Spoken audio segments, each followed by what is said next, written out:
Ski powers collide. It's West Plains and Randall, both undefeated in district. And tonight, a title and a playoff spot are on the line. And first place in District 2 5A Division 1 is on the line at Dick Bivens Stadium. Tascosa's stout defense meets Abilene's high-powered offense. A heavyweight clash in the Panhandle tonight. That and much, much more is ahead on The Locker Room. The Locker Room on Fox 14.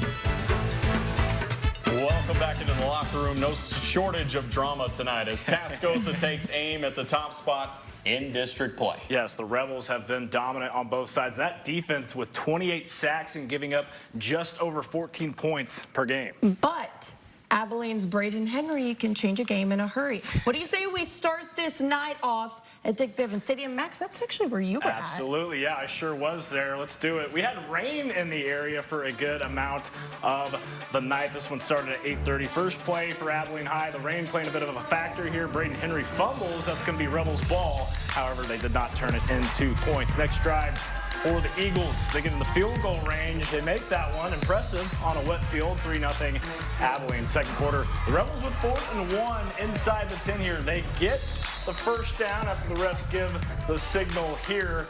They can't get a touchdown in the next 3 plays. However, they try a field goal. This one, though, no good. Still 3-0. The Eagles move down the field. Henry rolling out right. He stops and throws across the field. Majel Aboso makes a nice catch for 6. Abilene now has a 10-0 lead. Abilene steals a victory on the road. They remain at the top of the district with a 24-6 win. How about the Caprock Longhorns looking to get another district win as they went on the road to Lubbock High. First drive, Longhorns get close and lock in some points, just 3. Noah Gloria right there, 3-0 Caprock. Longhorns back with the ball. Quarterback Juan De La Cruz. And who catches it? Well, none other than Lubbock High, so it's going to be an interception now into the second quarter. It's touchdown time. De La Cruz hands it off to Castillo, and he runs it in. It's 10-0. And you're not seeing double. It's another Longhorn touchdown this time. Raiden Ramirez catching the end zone. 6 more there. Longhorns for 2. De La Cruz. He's going to call his own number and takes it in, makes it 18-0. Nice. Get out of the way. With the big win, 38-7 winners on the road. Let's stay at that same stadium, but go to last night's matchup between Amarillo High and Lubbock Coronado. They also saw some range. Jet Lopez hands it off to Jude Donovan. He finds a seam, gets inside. This time, Lopez finds Donovan in the air all by his lonesome. He even turns around to see if anybody's going to tackle him. Nope, you're all by your lonesome. Amarillo High up 14-0. Sandy's back in the red zone, and Donovan once again, same song and dance for Amarillo High, his 3rd touchdown of the night when it rains it pours, and that was certainly the case for Lubbock Coronado. Amarillo High defeats them 79-6. Donovan had at least 6 touchdowns in the game. Possible player of the week there. Yeah, might be. More Thursday action. How about it? Taladero looking to stay hot at home. First play on offense. Touch pass from Deuce Reef. Derek Mims gets a bit of a hurdle there.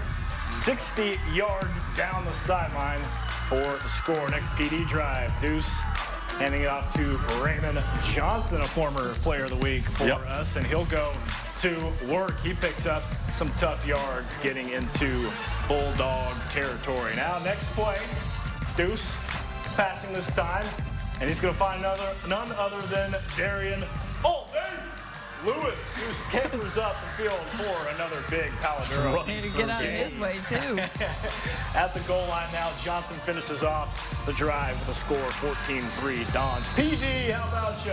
They win 55-25. They also clinched a playoff spot in the process. Now, the West Plains Wolves, they've been rolling this season. They're undefeated in district play. Now, the Randall Raiders also undefeated in district play after their big win over Hereford last week. These two teams met up tonight at Happy State Bank Stadium. Can we talk about anticipation? 2-hour rain delay, you guys, for a crosstown rivalry, battling it out for the Duke Trophy.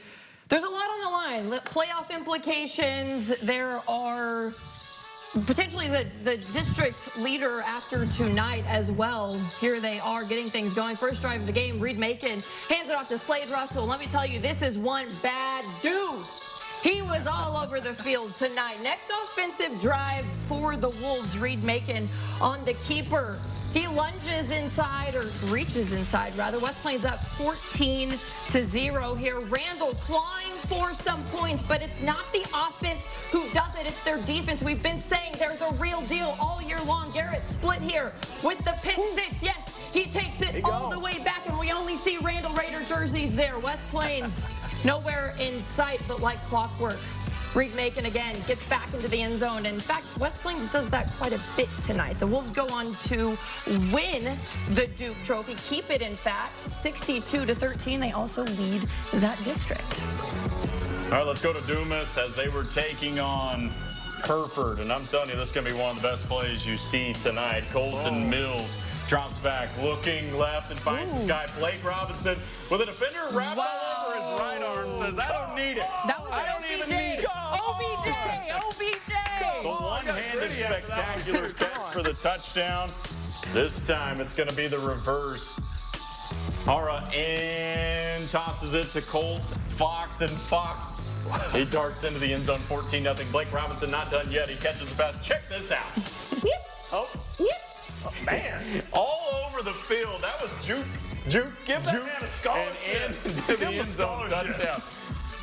All right, again, handoff finds another wide open touchdown. You can drive a truck through that one. Dumas wins it 38-10. A big night for the Demons. A note, Hereford without their starting quarterback, Caleb Ramirez, in that matchup.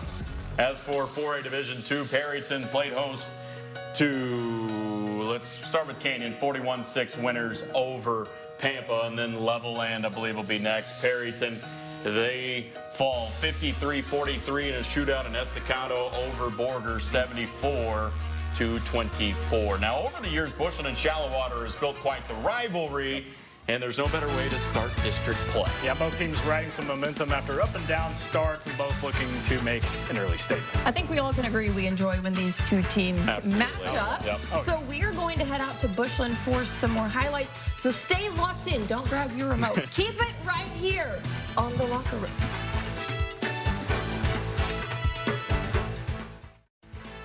The Locker Room on Fox 14 is sponsored by BCL Roofing. BCL, we won't leave a nail. From Fox 14 News, The Locker Room continues. Welcome back to The Locker Room. You hear us talk about de facto district title games and a matchup in 3A. We had one of those. It's typically a de facto district championship game. Bushland and Shallowater are usually the top two teams in 3A Division I, District 1. But Dalhart's made enough noise in that district to be considered maybe another favorite in that district as well. Yes, they've absolutely proven themselves. But this district, or excuse me, this Bushland Shallowater matchup still stands as a pivotal game in this district, Absolutely, right? And it's always, it seems like a dogfight between these two, and it turned out that way again this year. Shallowater in control in the first half. 4th and 11, Cooper Martin screen pass, Logan Wynn.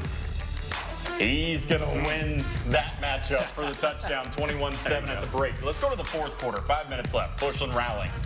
Cannon Haven, the strike to Zeke Poole. It's 28-26. They would, of course, go for 2 down 2, but they would not get it, so they're still down 28-26. Falcons not dead, though. 2:30 to play. Martin's pass is going to be picked off by Jenner King. Jenner King always seems like he finds himself in those big moments. Does again. They're back in business, but unable to move the ball. They're going to go for the field goal. Remember, they're down 2, so that would likely win it. However, it sails wide left, and Shallowater survives. What a game, 28-26. Shallowater in the driver's seat right now in that district. Let's check out how the other top-tier team in that district did tonight. Dalhart defeated River Road 48-14. They have a gauntlet ahead of them facing Bushland next week in Shallowater in their final regular season game. And if they get past the Falcons, then they will be playing for a district title. Dimmitt Childress rescheduled for tomorrow night at 7 p.m. Hopefully everybody's favorite college football teams have already played by then. Canadian defeats Tulia 65-6. Crushed their hopes and dreams on that one. All right, how about let's check in with 2A action. Panhandle at home taking on Sunray tonight. Quarterback Broxton Robinson finds Caden Arms on the slant here. You know, it should be a bet if he's going to throw or run for his first touchdown in a game. But Sunray looking to do something. Ezekiel Grajada hits Dominic Dominiquez on the pass, and he makes a run, avoiding multiple Panthers on his way. That's a 81-yard score there Fearless for Sunray. Yes, absolutely. Panthers looking to respond, though. Broxton going to look to his left. That will be Tyler Wood open on the sideline, finds a clear lane down the field, and he goes. Makes it into the end zone for a Panther touchdown. Not done yet. Broxton Robinson patient in the pocket here, floats it to none other than Caden Arms coming up the middle. We got quite a connection going between those two. Absolutely, they look great. Another touchdown for them. And Broxton Robinson was, I think, just a quarterback with the arm tonight. I don't. We didn't see him run. Not the fullback energy tonight. Not fullback tonight, but 77-7 Panhandle. They cruise. A milestone night for Dane Ashley. Kelsey and myself will have more on that here in just a little bit. Right. Highland Park taking on Spearman. Hudson Swan with the interception. And then on 4th down, they decide to go for it, does Spearman, on their ensuing drive. They hand it off to Hudson Swan. He reaches for it and gets it. All right. So the drive continues. Now Jalen Vasquez. He's going to roll out to his right. And who does he hit? Hudson Swan. Get off me. 42-14 Spearman remains unbeaten in district play. However, they have two big matchups still ahead of them. Now we've got Sanford Fritch versus West Texas High. I was in my mom's old stomping grounds. As is tradition, West Texas High puts up 6 early in the first. Carson Ballard on that carry. The Comanches try for 2 here, and it's Kelby Sherwood. Plowing the defender down is a bit of an understatement. WT High up 8-0. A little while later, Bauer breaks free from the traffic and somersaults into the first down. And this is the guy I have been waiting to see in person since last week. Cade Winters finds the end zone. And the Comanches remain unbeaten in district after defeating Fritch. Unbeaten on the season as well. After they defeat Fritch, 36-0. WT High still rolling. Here's a few more 2A scores. Groover and Vega. Vega wins 49-6. That one's flipped. That one's flipped. Yeah. You can tell it the way you were saying it.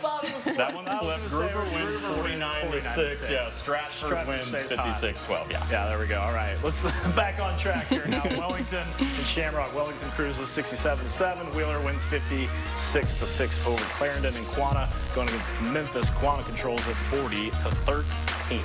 Yeah, and again, Groover, big win tonight. Groover got that win. Yeah, I figured. I thought it was We're about to hit double-digit weeks in the high school football season. Week 10 is coming up next week, which is obviously unbelievable. But we've got several scores left to go in week number 9. We sure do. 6-man is coming up, as well as our New Mexico and Oklahoma scores. Plus, we have Play of the Week, Player of the Week, Cheer of the Week. We've got a lot of exciting stuff ahead, so be sure to keep it here on The Locker Room. Welcome back to The Locker Room. There's still plenty of scores to check out. Plenty of 6-man teams looking to make a run. Yes, definitely. Plenty of exciting teams and exciting districts as far as the Panhandle area goes. Lots of offense to go around as well. No doubt. Let's see if anybody was close to eclipsing 100. Okay. Let's see. Let's see it. Booker beats Boys Ranch 58-12. Claude carries a 66-0 victory home over Wildorado. Spring Lake Earth makes Happy Sad, winning 58-22. Nazareth was close, 11 points shy of 100. They go on to win it. And Valley prevails over Silverton 49-0. And then Lubbock Christ the King defeats San Jack 32-28. That was a pretty cool name. I like that. Cool name. Yeah. Miami 33, Motley County and Headley. Motley County wins that one 64-0. And on Thursday, Groom faced LaForce. LaForce wins 82-37. And a rough night for our New Mexico boys. Portales falls 30-20. And Centennial takes down Clovis 48-26. In Oklahoma, Guyman I believe, playing tomorrow. Yes. Yep. And then Texoma falls 20-13. Now let's take a look at our cheer squad of the week. Who we got? Spearman. Yeah, You were there, right? Yeah, you saw that Spearman one. Links doing their thing, and had to wait out, the storm for a Yes. little while after making that trip down from Spearman, and they cheer their team Still there to cheer them on. on to a victory. Love it. Love it. All right, we doing play of the week now? We got a really good one. Yes, we Check do. it out over in Dumas. This is Colton Mills. You know that name. But also you need to learn this name, Blake Robinson. Waffle House. What a Waffle He had House. me going off the set a second ago. You couldn't see it. I was saying he needs a gritty after that one. You got to do that. But, Open man, all day. what? Yeah, That they're was such calling an it Waffle OBJ House. move. Such an OBJ move. Always Isn't he wearing the open. same number too as OBJ? Was he number I one? don't think he was 13. one. 13. There you Okay. go. Yeah. There was a 1 in Part there. of it. Part of it. Yeah. Part of it. There you go. How about our Week 8 Player of the Week? This was one of our easier choices, I think, that Yes. we've had. Cade Winters. He scored all 50 points last week against Panhandle. All the touchdowns and all the two-point conversions, 50 points for Cade Winters in their big win over Panhandle. They parlayed that to another victory last night on the road at Sanford Fritz. You can see that full story here from Mr. Winters himself on MyHighPlains.com. Scores and highlights are in the books, but we aren't finished yet. No, we are not. When we come back, we'll be joined by Kale Steed of Press Fast Sports to tell us What we learned tonight.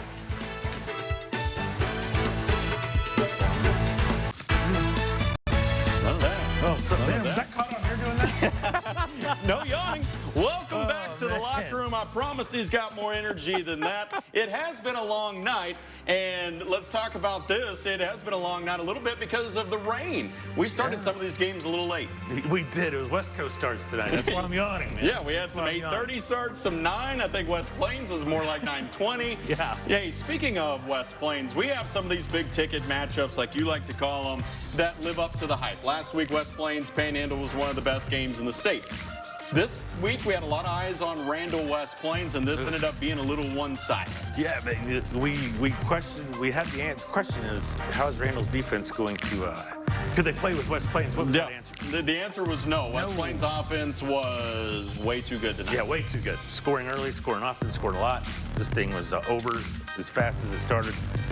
And wow, West Plains now 3-0, playoff berth, in command, and we know how good they are. You said something in our earlier about, it's Halloween coming up, but you see them playing a lot of fun. Past Thanksgiving, yeah. I think yeah. we're going to see a couple holidays and maybe a week before Christmas if we're lucky. So this West Plains team we have high expectations for. I think the state has high expectations for them, and right now they're just kind of in cruise control until we get to the playoffs. They've passed some of their biggest tests already in district, and we'll see if they can continue that momentum to a district championship and then a deep playoff run. The Tascosa Rebels, it was a little rainy night for them, a rainy night for their offense tonight. Yeah, it was. It just did not play well. I think Colton Fulton got hurt and Yeah. didn't play second half, and that really just put a damper, no pun intended, on the offense. Abilene High is a very good football They team. are. Braden Henry is a great quarterback. So now they've one loss with Emerald High, one loss. Nothing hurt. Yep. Nothing hurt. You still play for that home playoff spot. Real quick, Caprock, though. 2 in a row. They beat Lubbock High. That's huge. It is. So they're not dead yet, man. They still got to beat Monterey. And the way they're playing right now, I think that they have a They give them- legitimate shot Give themselves a chance. to be able to do that. Emerald High picks up their win. So that, like you said, that sets up Emerald High Tascosa for a possible home playoff game, because in 5A and 6A, the top 2 seeds get to host. How about the game you got to see? It did live up to the hype. Shallow Water and Bushland. This is a game that a lot of times decides that district championship, and it could again this year. Dalhart will have something to say, but tell us about this game, Shallow Water Bushland. If more than anything, it's important for seeding. Sure. Even though all the teams compare All playoff 4-team right. district, everybody's in. First time to see Cooper Martin from Shallow Water. This kid's impressive, very good player. Yeah. But this came down to the end. And it came down to a pick by Jenner King and a field goal. But Bushland was dead in the water in the first half, down 21-7. They didn't give up. They didn't quit. They fought. So they're nothing hurt for them. They still go. They got Dalhart next week. They got to regroup fast. and because they have no time to slouch. No. Josh Reynolds does a terrific job. I don't care what anyone says about him.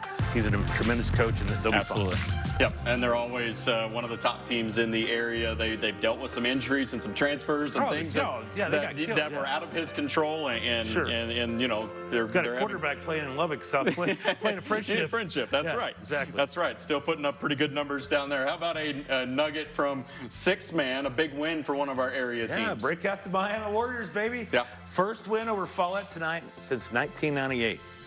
Wow. Significant year for you. Yeah, I think I graduated in 98, man. That shows you, that So shows you it's how been long a while how since long they it's got that been, win, yeah. is what you're saying.